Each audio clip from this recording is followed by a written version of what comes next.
My name is Rachel. I never imagined my life would turn out this way.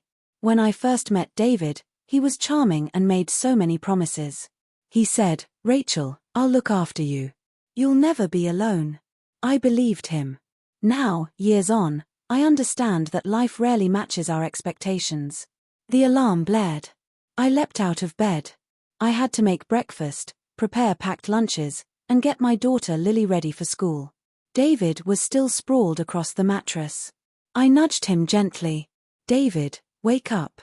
Please help with Lily." He yanked the duvet over his head. "Let me have a lie-in. You're better at this stuff anyway." I felt my stomach drop. I rushed to Lily's room. I dressed her, brushed her hair, filled her rucksack. The toast was burning in the toaster. The clock was racing forward. My hands were trembling. I glanced into the lounge.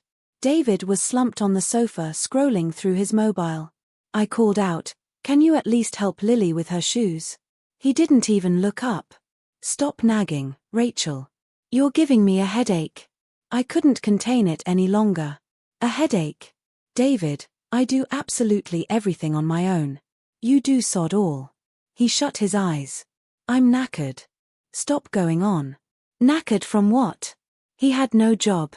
He had no responsibilities. He just sat there. That evening I served dinner. Plain spaghetti bolognese because I was too exhausted to cook anything elaborate. David stared at his plate and grimaced.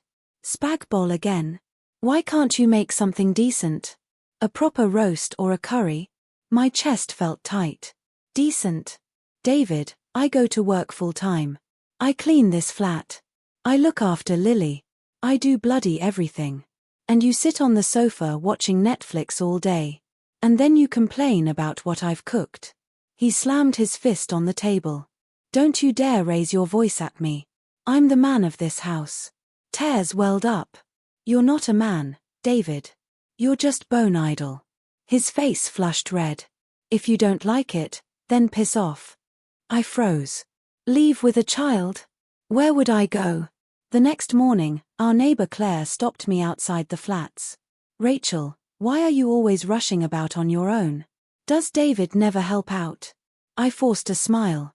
"He's just between jobs at the moment." Inside, I felt humiliated. Everyone could see the truth. Another neighbor, Mrs. Patterson, remarked as she passed. "I don't know how you cope with everything alone, love. Your husband doesn't lift a finger, does he?" I wanted the ground to swallow me up. A week later, my mum came round. She saw the state of the flat. Dirty mugs everywhere, washing piled up. David was on the sofa watching daytime telly. She pulled me into the kitchen. "Rachel, how long are you going to put up with this? He's taking the mick." I broke down. "Mum, I can't handle this anymore. Lily needs her dad, but he won't change." Mum looked at me seriously. Sometimes men don't change until they actually feel the consequences themselves. Her words stuck with me. David's parents came over one Sunday afternoon. They looked around the cluttered flat. His mother said, "Rachel, you're being too hard on him. David's still finding his feet. Give him space." His father chipped in. "Rachel, men are wired differently. Don't push him. He'll sort himself out eventually." I couldn't hold back. "You don't see what I live with every single day. Your son sits on his backside doing nothing. I work full-time, clean, cook, look after Lily, and he moans about everything. Do you call this a partnership?"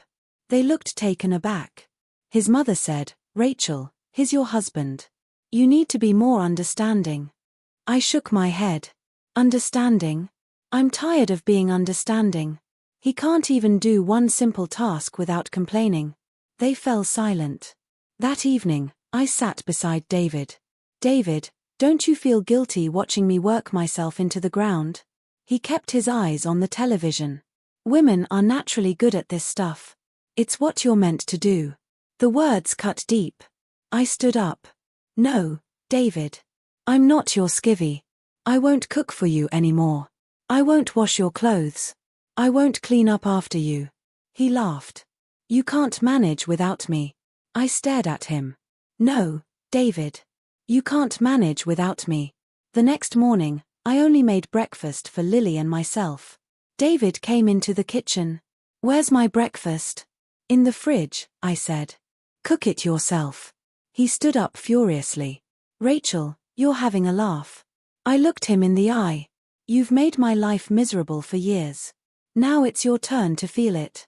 For 3 days, I didn't touch his laundry. I didn't wash his dishes. I didn't tidy his side of the bedroom. By the 4th day, he had no clean shirts. He had no hot meals. He looked exhausted, hungry, and completely lost. He approached me quietly. "Rachel, I can't live like this." I continued folding the washing. "This is how I've lived for years, David. Now you know what it feels like." His voice wavered. "I was wrong. I'll change." The following week, David went out. He came back looking nervous. "I've found work at a convenience store. It's not much, but it's something." I gave a small smile. That's all I ever wanted. Not money, not presents. Just effort. Gradually, life began to shift. He still had lazy moments, but he tried. He cooked occasionally. He washed up. He helped Lily with her reading homework.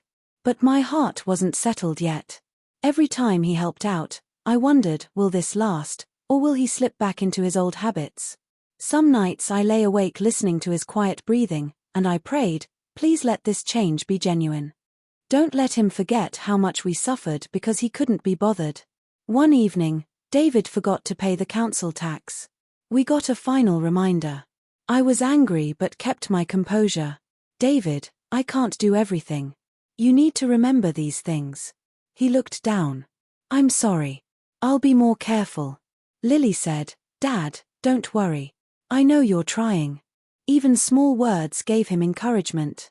One evening while we ate together, David took my hand. "Rachel, I'm sorry. I was completely blind.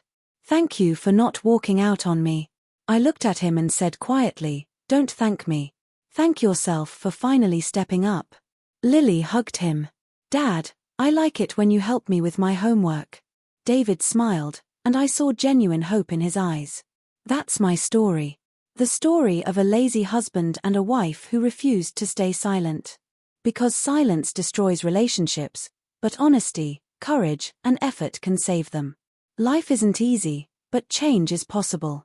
Even the most stubborn person can learn if they face consequences and genuinely try. If this story resonated with you,